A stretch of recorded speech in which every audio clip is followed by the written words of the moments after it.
शुरू से ही मार्केट में काम करने का शौक था। यानी ये मेरी लाइफ के गोल है, मैं इसको अचीव करूंगा एक दिन। लोगों के सोशल राइट्स के लिए आवाज़ उठाएंगे। मेरे अभी 5 ऑफिस हैं, 6वें का इफ्तिताह करने जा रहा हूँ। यहाँ 5000 का बिजनेस भी स्टार्ट कर रहे हैं, उसमें 10% का पार्टनर अल्लाह को बना ले। सियासत के हालात बुरे नहीं है, सियासत में लोग बुरे आ गए हैं। माली मामलात ऐसे होते हैं कि वो आपकी 50% परेशानी को दूर कर देते हैं। अपने हकूक की बाजियाबी के लिए लड़ना चाहिए। हर हालात आपको मजबूती की तरफ ले जाते हैं। मैट्रिक में 2 दफ़ा फेल हुए हैं मेरे साथ। शादी अभी कर लेंगे। कामयाबी का तलीम से कोई ताल्लुक नहीं है। अस्सलाम वालेकुम नाज़रीन, मैं आपके मेज़बान हुमा खालिद और आप इस वक्त देख रहे हैं पाकिस्तान स्टोरीज। नाज़रीन, बात की जाए दौलत, पैसा, शोहरत, ये आज की ज़िंदगी का सबसे अहम रुकन है। मीन्स कि हमारी ज़िंदगी में पैसा बहुत ज़रूरी है। पैसे के बगैर ज़िंदगी जो है वो अधूरी है। इसी तरीके से शोहरत भी बहुत ज़रूरी है। आज मैं आपको बताती हूँ कि एक ऐसे लड़के की कहानी, 24 साला मोहम्मद अब्दुल्ला, जिन्होंने ज़ीरो से हीरो तक का सफ़र तय किया। आखिर वो लड़का जो अपनी फीस भी पे नहीं कर पाता था, जिसने कॉलेज को फीस ना होने की वजह से छोड़ा, जो कि अपनी एजुकेशन कंप्लीट ना कर पाया, जिन्होंने बचपन से अपनी ख्वाहिशात को मरते हुए देखा, ख्वाहिशात का गला दबाया और दम तोड़ दिया सब ख्वाहिशात ने, किस तरीके से वो आज अरबों करोड़ों रुपए में खेल रहे हैं, किस तरीके से इतनी महंगी उनके पास गाड़ियां हैं, घर कहाँ से आया, ये सारी चीज़ें, ज़ीरो से हीरो तक का सफ़र किस तरीके से इन्होंने तय किया और इतनी कम उम्र में किस तरीके से कामयाब हुए, ये सारी कहानी हम अब्दुल्ला से जानते हैं। जी अस्सलाम वालेकुम।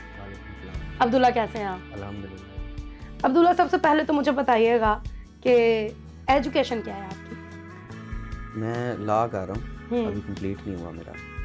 आप अपने बारे में थोड़ा बताएं कि एजुकेशन कंप्लीट क्यों नहीं हो पाई अभी तक आपकी? एजुकेशन की मैं समझता हूँ रुकावट का सबसे बड़ा था फाइनेंशियली मामला। मैं पाक वीएन कॉलेज में था और वहाँ पे मैंने सिंपल एफए एडमिशन लिया था। तो 5 माह की मेरी फ़ीस थी, वो ना होने की वजह से फिर मैं छोड़ के तो कॉलेज को छोड़ गया था। फिर दोबारा आके मैंने ओपन यूनिवर्सिटी में एडमिशन लिया और उसके बाद फिर वहाँ से मैंने फिर अपना कंप्लीट किया। अच्छा, जब लड़के एजुकेशन को छोड़ते हैं तो सबसे पहली बात यही आती है कि भाई इनको तो पढ़ने का शौक ही नहीं है। तो आपको भी शौक था या शौक भी नहीं था? नहीं, शौक मुझे बस कह सकते हैं था भी और नहीं भी था। 50-50 था। लेकिन ये है कि जब इंसान के घर में कोई फाइनेंशियली चीज़ों की परेशानी हो तो फिर उसका दिमाग किसी भी और चीज़ में नहीं लगता। अच्छा, कितने भाई हैं आप? हम 5 भाई हैं। 5 भाई और बहनें? 1 बहन है मेरी। सबकी एजुकेशन इसी तरीके से हुई या? नहीं, सब माशाल्लाह। मेरी जो बड़ी सिस्टर हैं वो भी उन्होंने डॉक्टर यानी प्रैक्टिस नहीं की लेकिन डॉक्टर थी, और बड़े जो भाई हैं वो भी सही उन्होंने इल्म हासिल किया। तो मुझे शुरू से ही मार्केट में काम करने का शौक था और शुरू से मुझे मंडियों में निकल के तो मुझे शुरू से कारोबार का शौक था। अच्छा, एजुकेशन आपकी फाइनेंशियली इश्यूज़ की वजह से कंप्लीट ना हो पाई, तो उसके बाद आपने क्या स्टेप लिया, कहाँ गए, क्या किया? उसके बाद मैंने सबसे पहले जो काम स्टार्ट किया वो था मिस्री शाह में, लोहे के गोदाम में। वहाँ पे कुमे कसाई का गोदाम था। वहाँ पे हम लोग कंप्रेसर लाते थे, फिर उसको तोड़ के उसमें जो तांबा और सारी चीज़ों को अलग करते थे, फिर उसको सेल करते थे। उसके बाद लंडा बाज़ार बाबू होटल के सामने मैंने जॉब स्टार्ट की। वहाँ पे मेरी 3000 रुपये सैलरी थी। फिर प्रॉपर्टी के अंदर आया। जब प्रॉपर्टी में आया तो यहाँ पे आगे इतने पैसे देखे कि मैंने कहा कि इससे अच्छा तो काम ही कोई नहीं है। तो फिर यहाँ पे ही मैं तकरीबन 8 साल हो गए हैं, फिर इसी फील्ड में लग गया। अच्छा, एक नॉर्मल घर से जहाँ पर खाने की हमें ख्वाहिशात मारनी पड़ती है क्योंकि हम लोग इतना अफोर्ड नहीं कर पाते, उस घर से अचानक से एक अच्छे लाइफस्टाइल में किस तरीके से है? देखें, इसमें डिपेंड करती है आपका, सबसे पहली चीज़ होती है आपका डिज़ायर, आपकी ख्वाहिश कितनी बड़ी है। जब मेरे पास कुछ भी नहीं था तब भी मैं ख्वाब देखता था कि मैं एक दिन ये सारी चीज़ें, यानी ये मेरी लाइफ के गोल है, मैं इसको अचीव करूँगा एक दिन, और यहाँ तक मेरी मंजिल है। अभी तो कुछ भी नहीं है, मैं समझता हूँ कि शुरुआत है। इंशाल्लाह इससे बहुत आगे जाऊँगा इंशाल्लाह। और मेरी बचपन से एक ख्वाहिश थी कि मैं ऐसे इदारे कायम करूं कि जहाँ पे जैसे मेरे जैसे जो नौजवान हैं कि जिनके पास रास्ता कोई नहीं है, मैं उनको रास्ते दूं, उनके लिए रास्ते बनाऊं, और हज़ारों लाखों लोग जो हैं नौजवान, वो मेरे इदारों के साथ उनका रोज़गार वाबस्ता हो। तो कामयाबी के पीछे जो होता है वो मैं समझता हूँ कि एक आपका डिज़ायर होता है, आपकी लगन होती है, और दूसरा आपके पीछे दुआएँ होती हैं।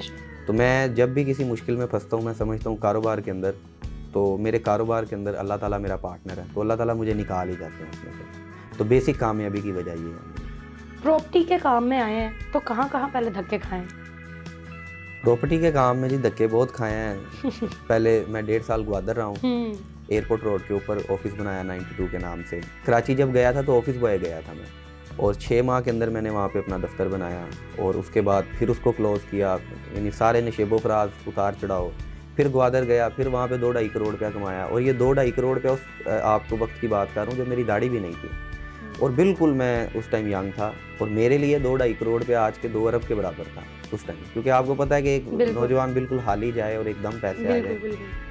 तो फिर वापस आया सब कुछ गवा के, और फिर आके यहाँ पे पंजाब यूनिवर्सिटी में एडमिशन लिया, और फिर कोशिश की कि अब लोगों के लिए काम करेंगे, लोगों के सोशल राइट्स के लिए आवाज़ उठाएंगे। और फिर एक तहरीक बनाई, अपनी प्लेटफार्म बनाया ऑल पाकिस्तान यूथ मूवमेंट के नाम से, और उसके बाद फिर वहाँ से स्ट्रगल की।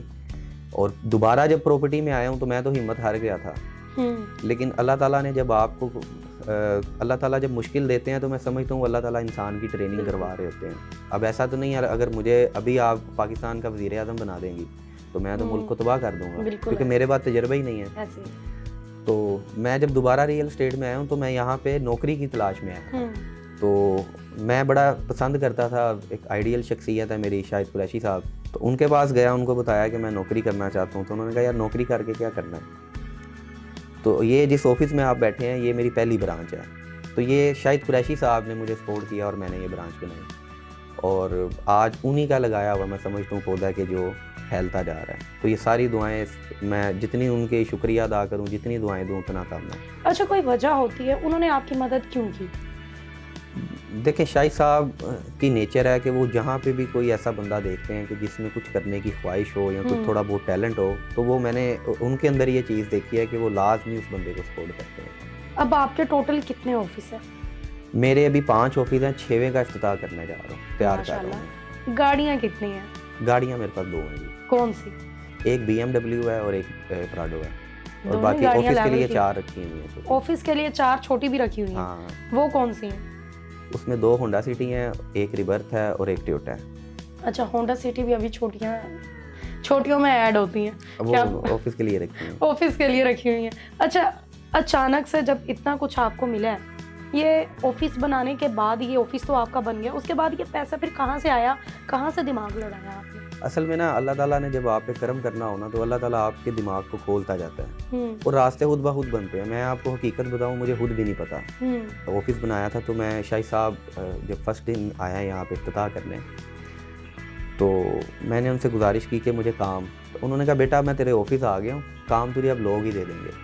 तो मुझे याद है कि उसके बाद अल्लाह ताला ने ऐसी बहारें लगी हैं कि मुझे खुद भी नहीं पता, और अल्लाह ताला मज़ीद तरक्की देता गया, रास्ते खोलता गया। और फिर मैंने एक चीज़ जो मैं आपके चैनल के तवज्जो से भी नौजवान जो बड़े, कि कोई भी काम चाहे आपकी 10,000 भी तनख्वाह है ना, उसमें हमेशा, यहाँ 5,000 का बिजनेस भी स्टार्ट कर रहे हैं, उसमें 10% का पार्टनर अल्लाह को बना लें।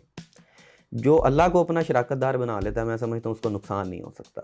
क्योंकि जब आपने लोगों के लिए आसानियाँ बांटने का, लोगों के लिए हमदर्दियाँ बांटने का काम आप स्टार्ट करते हैं ना, कि यार ये हिस्सा जो है ये इन लोगों की फलाह के लिए जाएगा, तो उन लोगों की दुआएं आपके साथ जुड़ जाती हैं, और वो आपको मरने नहीं देती, क्योंकि आप मर गए तो उन लोगों के भी मुश्किलात पैदा होंगी, तो वो दुआएं कभी आपको रुकने नहीं देती। बिल्कुल डन हो गया। घर अब आपके पास कितने हैं? घर मेरे पास 3 है जी। इतने क्या करने? बस शौक है। मैरिड है या अनमैरिड है? अनमैरिड। शादी क्यों नहीं की? शादी अभी कर लेंगे। कोई मिली नहीं या घर वालों ने अभी करने नहीं दिया आपको? नहीं, शादी अभी मेरा है कि पहले मैं इलेक्शन लड़ूंगा, असम्बली में जाऊंगा, और उसके बाद फिर शादी करूंगा। अच्छा, अब आप इलेक्शंस में भी जाना चाह रहे हैं? हाँ, क्या मकसद है इलेक्शंस में, सियासत में आने का? सियासत के तो हालात ही बहुत बुरे। सियासत के हालात बुरे नहीं हैं, और मैं समझता हूँ कि कोई भी इंसान खुद सियासत में नहीं आता। आप जब पैदा होते हैं तभी आप सियासत में एंटर हो जाते हैं। यानी मेरी वालदा जब मैं पैदा हुआ था तो उन्होंने सोचा कि किस बच्चे को, यानी मुझे कौन से स्कूल में मैं जाऊंगा, मेरी जो सिस्टर हैं वो कौन से स्कूल में पढ़ेंगी, मेरा जो भाई है, तो ये सारी चीज़ें प्लानिंग, सियासत प्लानिंग का नाम है। तो मैं समझता हूँ कि सियासत, हमारी ज़िंदगी से जुड़ी हर चीज़ सियासत के ज़रिए तय हो रही है। बिल्कुल। तो इसमें मैं एक और चीज़ बताऊँगा कि जैसे आपने कहा ना सियासत के हालात बुरे हैं, सियासत के हालात बुरे नहीं है, सियासत में लोग बुरे आ गए हैं, और उन लोगों को पीछे करने के लिए अच्छे लोगों को आगे आना पड़ेगा। बड़ी खूबसूरत बात आपने की है। अब फैमिली को आपकी कैसा फ़ील होता है जब एक आप उन्हें लग्ज़री सा एक माहौल देते हैं? देखिए नहीं, वालिद वालदा के तो दिल से दुआएं निकलती हैं। और ज़ाहिर सी बात है कि जब सबसे बड़ी चीज़ होती है कि इंसान के माली मामलात अच्छे हों, तो वो सारे ही सबसे, मैं समझता हूँ कि आपकी ज़िंदगी में परेशानियाँ तो फिर भी रहती हैं, ऐसा नहीं है कि मैं सुकून में हूँ। टेंशनें परेशानियाँ मुझे भी बहुत हैं, लेकिन माली मामलात ऐसे होते हैं कि वो आपकी 50% परेशानी को दूर कर देते हैं। बिल्कुल ऐसे ही है। अच्छा, हर इंसान की ख्वाहिश होती है, गरीब की ये कि वो अमीर हो और अमीर की ये कि अमीर से अमीर तरीन हो जाए।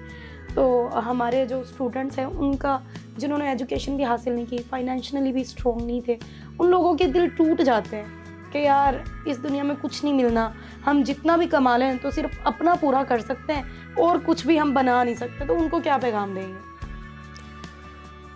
देखें, हिम्मत जो है ना वो नहीं कभी हारनी चाहिए इंसान को। और मैं समझता हूँ कि अल्लाह ताला ने किसी भी इंसान को फजूल पैदा नहीं किया। बेशक। हमें एडजस्ट करना नहीं आता। मेरे पास यहाँ पे ऑफिस में कोई लड़का आता है तो अक्सर मेरे जो नीचे मैंने सेल्स के लोग रखे हैं वो कहते हैं ये इस काम के लिए नहीं है। तो मैं उनको कहता हूँ कि हर बंदा क्रिकेट नहीं खेल सकता, हर बंदा फुटबॉल नहीं खेल सकता। ये हमें पता होना चाहिए कि हमने किस जगह पे एडजस्ट करना है, उससे क्या काम लेना है।